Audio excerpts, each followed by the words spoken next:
there was a lot of different kinds of commerce going on at all times. It was like a little part of New England almost, you know. And one of the Ferrises, quite a few of the Ferris family were sea captains. And there's another story about the Ferris boys. They got a chance to go on a trip to China somewhere, two of them. And so when they were going downstream and everything, they were running around the deck, you know, with no responsibility. And they ran upstairs, ran up topside, I should say, ran topside. And the captain was there, and they called him Unc. Hey, Unc, what are we? He says, get down below there. You'll never talk to the captain of the ship. And he never spoke to those kids for about a year and a half. And no matter where they were, they had to go through channels. And then one day they were coming around the Straits of Magellan, and the kids were sick and they were puking up and everything. And that was the only time he spoke to me. He says, well, this is a big difference on Westchester Creek, isn't it, boys? That's all they remembered about him.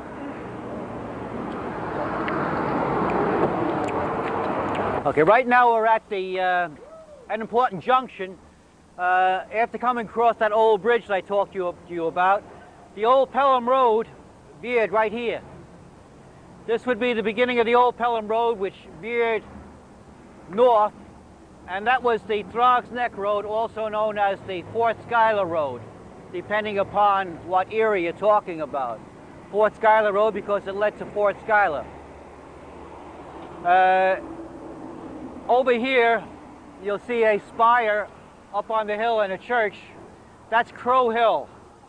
Sometimes it's called Bridge Hill because it overlooked the bridge that we spoke about.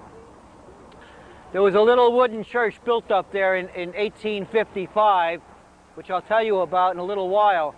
But first I want to tell you that it was from that hill that Lord Howe and his Hessian mercenaries during the American Revolution fought the Americans on the other side of Westchester Creek.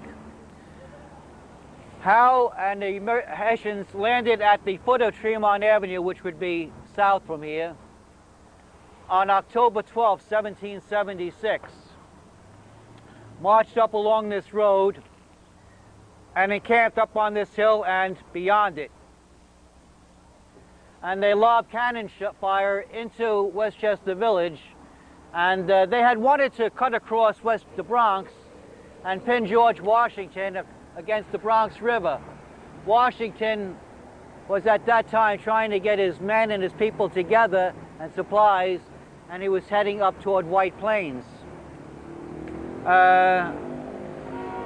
So Howard wanted to cut him off, and that would be the end of the Revolutionary War if he could get Washington, catch him en route. Unfortunately for him, the Americans were able to hold him off right at this particular juncture, and Howe was not able to get over into the mainland. He couldn't get over the bridge. So this battle took place between October 12th and October 18th, 1776. Finally, Howe gave up, and he went down, straight down here. This would be later became the old Pelham Road, to Middletown Road, went over to Rodman's Neck, where the Battle of Pell's Point ensued. Okay? Now, I told you about the church itself. It's referred to, even today, sometimes it's referred to as the Old Soup Church. The church was dedicated there on April 4th, 1855. It was a little wooden structure. It burned down, and in 1878, they built the structure you see there. It looks a little new, and the reason for that is it was reconditioned. It took a long time, between 1981 and 1989. They worked on that, repointing it and fixing it up. But it's a beautiful, beautiful church. It's called the First Presbyterian Church of Throgs Neck.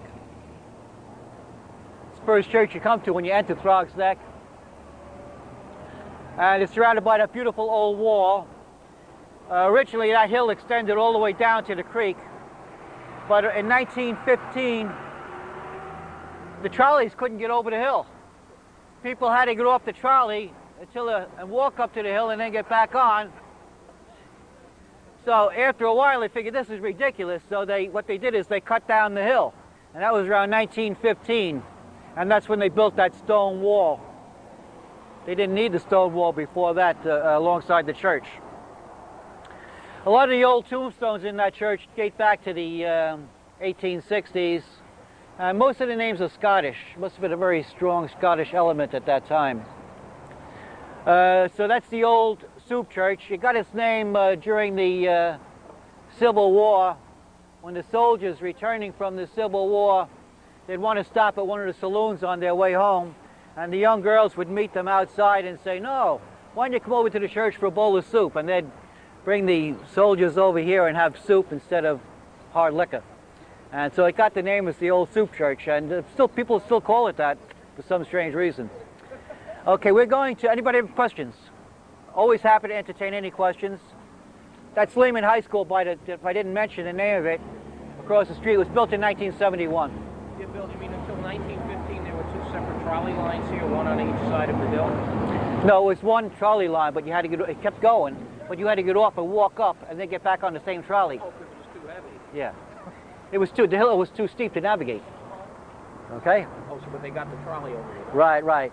Originally they had one line. In 1950 when they did that, what they did, they put a second line in. Since they were taking the hill down, what they used to have to do is they had one trolley but two trolley cars. And one had to pull off on a spur, according to them, to let the other one go by. That was kind of crazy. So since they were taking down the hill, what they did is they put another track in so that you could have one going, you know, two running in either direction, in opposite directions. Made life a lot simpler. Now we're going to continue. Now we're going to follow the old Pelham Road, okay, which is what we talked about. And we're going to start from this point, and we're going to start going north. And along the way, we'll tell you little interesting tidbits of things that happened. John will also tell you about the streets, the various streets we passed, where they get their names.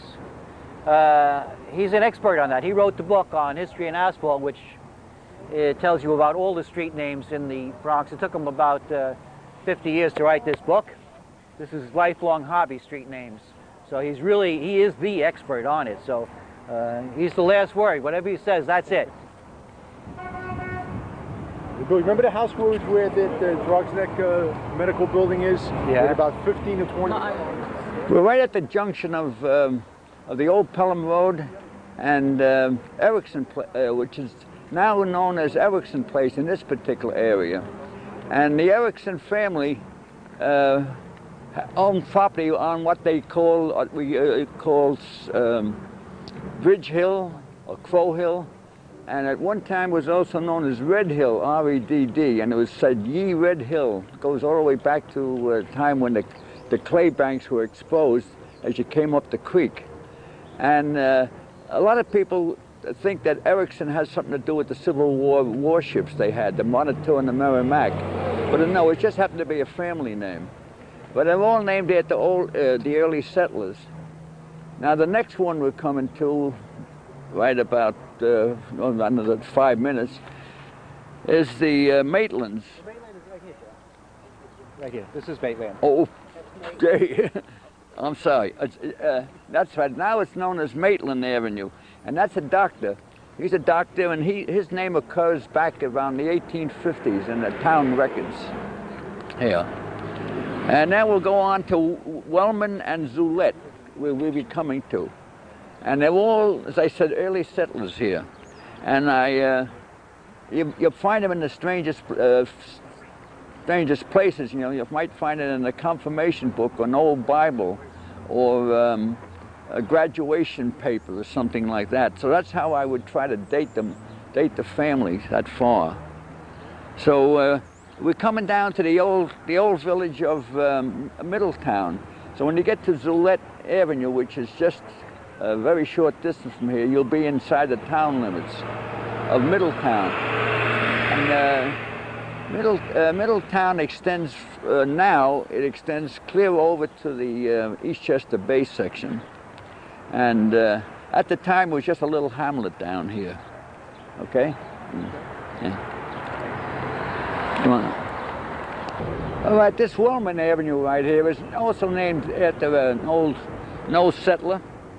And before that, this whole area was known as the Cornell Farm.